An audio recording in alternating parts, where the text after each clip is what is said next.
আপনারা দেখেছেন আমি দ্বিতীয়বারের জন্য এফিডেভিট জমা করেছি, পেপার পত্রিকায় এসেছে বিধায়কদের সম্পত্তি বাড়ে, ইনকাম বাড়ে।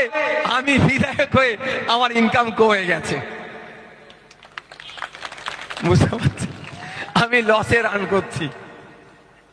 তাহলে বলতে পারেন, অনেকে ভাইজান বলে, অনেকে বিধায়ক বলে, যে যে ভাষায় বলেন, তাহলে আপনি কেন, আপনার স্বার্থটা কি, আপনি লসে রান করছেন কেন?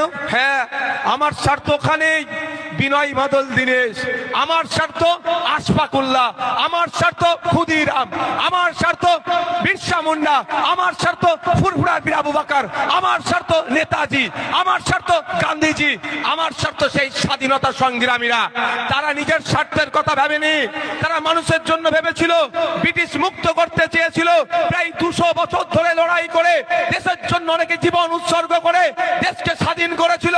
তারা একবারের জন্য ভাবেনি আমি যদি শহীদ হই তাহলে স্বাধীনতার স্বাদ আমি পাবো না। তাদের কি মনে ছিল, দেশকে স্বাধীন করতে হবে, বড় ব্রিটিশদের হাত থেকে দেশকে মুক্ত করতে হবে, মানুষকে স্বস্তি নিঃশ্বাস ফেল দিতে হবে। তাই আমারও স্বার্থ হচ্ছে যে দ্বিচারিতা, যে নোংরামি, যে হিংসা, যে মারামারি, যে দুর্নীতি, যে সম্প্রীতিকে নষ্টর বাতাবরণ হচ্ছে, এটাকে বন্ধ করতে হবে। ভাঙড় সহ রাজ্যের মানুষ স্বস্তির নিঃশ্বাস যাতে নিতে পারে, তার অধিকার যাতে নিতে পারে, ছাত্ররা তার অধিকার বুঝে নেবে, যুবক তার অধিকার বুঝে নেবে, সরকারি কর্মচারী তার অধিকার বুঝে নেবে, কৃষক তার অধিকার বুঝে নেবে, ডেলিভার তার অধিকার বুঝে নেবে, রাজমিস্ত্রি তার অধিকার বুঝে নেবে, ভ্যান চালক তার অধিকার বুঝে নেবে, পার্ট টাইম যারা শিক্ষকতা করছে তারা তার অধিকার বুঝে নেবে, নার্সেরা তার অধিকার বুঝে নেবে, ডাক্তার তার অধিকার বুঝে নেবে, সর্বোপরি মায়েরা তার অধিকার বুঝে নেবে। তার লড়াই আমি নেমেছি।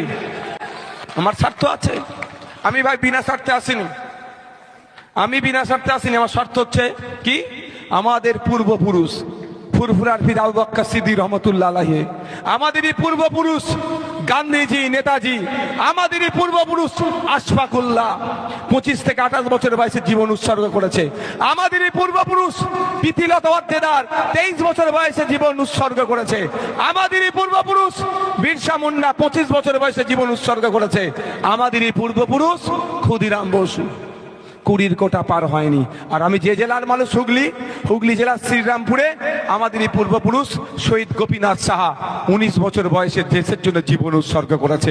তারা কিন্তু স্বার্থ তাদের কি দেখেছিল, তাদের স্বার্থ কি ছিল, তাদেরও স্বার্থ ছিল দেশকে স্বাধীন করতে হবে, ব্রিটিশ মুক্ত করতে হবে। আর আজকে আমার স্বার্থ হচ্ছে এটাই, নোংরা লোকের হাত থেকে সমাজকে মুক্ত করতে হবে, সমাজ পরিচালিত হবে সংবিধানের দ্বারা, দেশ পরিচালিত হবে সংবিধানের দ্বারা। এই লড়াই, এই জায়গায় আমি লসে রান করছি, এতে আমার কিছু দুঃখের বিষয় না। কারণ আমি যা লাভ লস হই না কেন চিন্তা নেই। কেন বলুন তো, আমার বড় ভাইজান আছে তো।